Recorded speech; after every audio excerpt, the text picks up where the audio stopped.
Signs and symbols rule the world, not words nor laws. I know that we were taught to pray this way, but this is not correct. Not for the followers of Yahushua HaMashiach. Recognize him?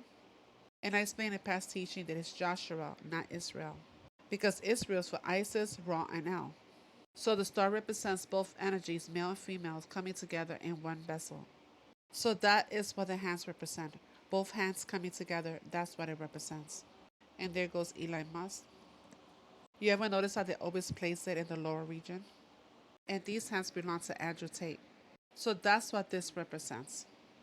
In fact, we are taught in scripture that we're supposed to lift up our hands in prayer.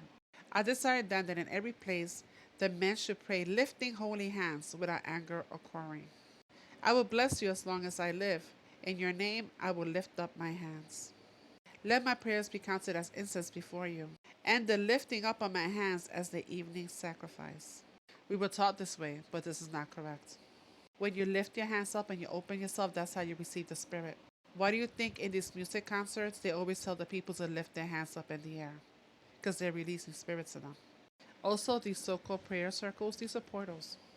This is pagan. We were never taught to pray this way.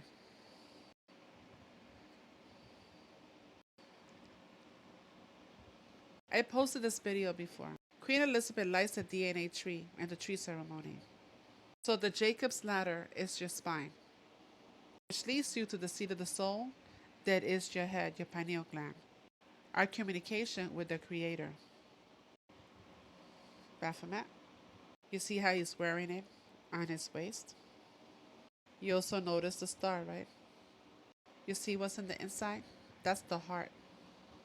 Well, the heart that they gave to the world, because a human heart does not look like this. Again, this is the male and female energy coming together at the top like that, and it forms that shape. That's what the heart represents. And especially on this day, the day known for fornication. Everything given to me has been given to me by the Ruach. So be very careful and don't fall into this whole new age thing. Remember that we're to eat the meat and spit out the bones. Don't get sucked into all this. So I covered this before. Yahushua was crucified at the place of the skull. He was actually nailed to a tree, not to a cross. There was one thief on one side, a thief on the other side.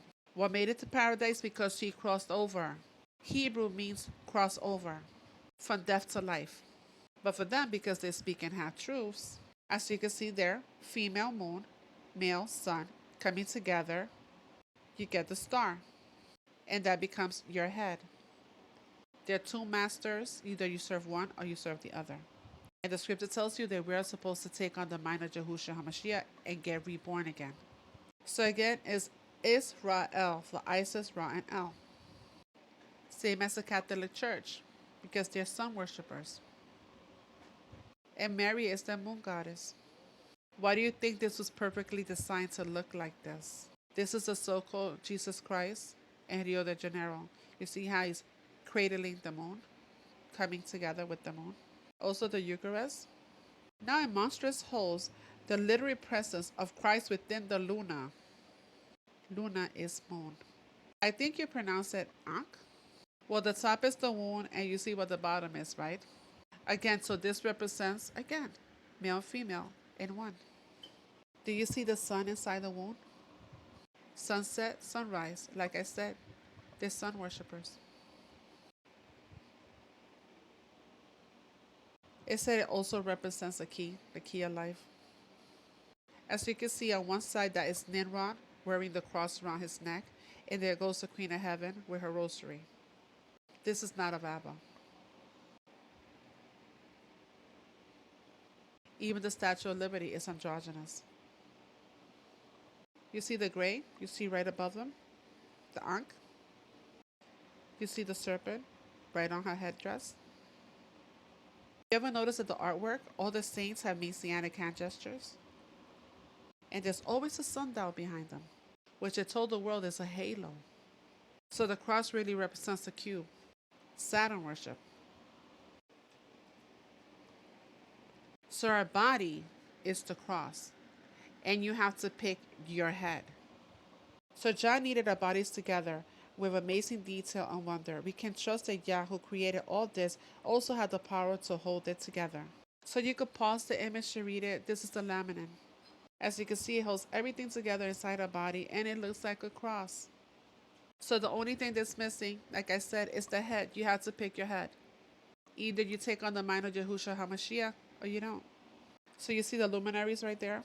You see the top? Moon, sun, and earth. We were created from the earth. So that's us.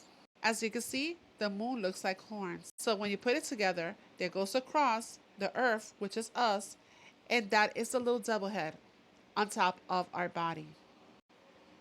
That's what that means. So I grew up in the Catholic Church, and one thing that I used to hate was the sign of the peace. You just randomly start shaking people's hands without knowing them. This is points of contact. I'm going to share with you a video that I came across. What happened to this guy when he shook somebody's hand who turned out to be a warlock? Like again, that is point of contact. And these churches are not an Abba. I already explained. They're churches from Rome. And there's a lot of witches and warlocks in these churches. Stop having people pray over you and laying hands on you. You need to test their spirit. And I'm also playing for you a video of Francis laying hands on this guy. He was in a wheelchair, and you're going to see his face. This video is hard to come by. It's a good thing that I was able to save it, because they try to say that he was performing an exorcism on this poor man, which is not true. Okay, guys, so I got to tell this story. I was at the fair, me, my wife, and my daughter, okay, and my newborn son. My son was, I don't know, he was definitely less than a year old. Anyway, so I went to the fair, and I went to get to the concession stand. Me and my daughter, we went to get my wife something.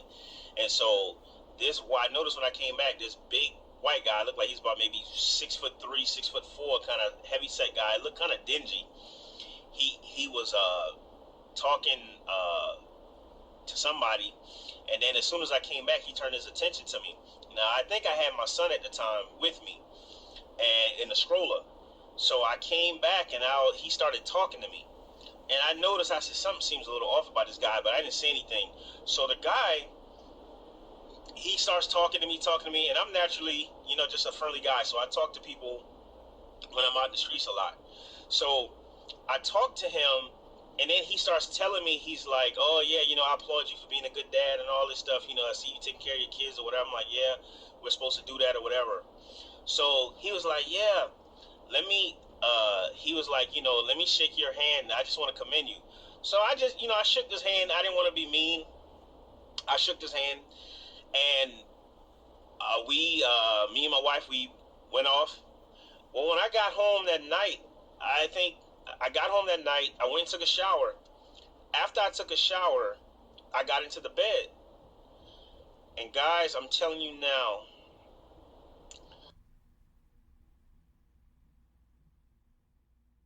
the pain that I experienced in my head, it felt like somebody was taking a knife and stabbing me in my head. It felt like somebody was taking a knife or a nail and a hammer and stabbing me literally in my head. And I'm sitting there and I'm like, what is going on? Like, why am I feeling like this? This is crazy. Like, this is worse than any migraine. This is worse than any pain that you will ever feel. This pain is like the worst pain in the absolute world. Like this, I've never went to the hospital for anything, but I literally told my wife, I said, I need to go to the hospital. And I don't even believe in going to the hospital. So I was like, my wife knew right then, she was like, something's not right. So then but she started praying because my head was hurting so bad that I couldn't even pray. So I started praying, or she started praying, and the Lord gave her a vision. The minute that guy touched me, he was a warlock. The minute that guy touched my hand, my wife saw a spirit go through my body. Like if somebody takes a sword and stab you and goes through your body. She saw that. And so I got so angry at what happened. And I was also kind of angry at myself because I should have known better than touching him. But after that happened, I began to pray against this guy. And we began to see him basically being dealt with in the spirit realm.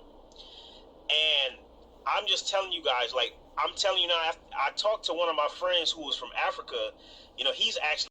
He used to actually work for Satan.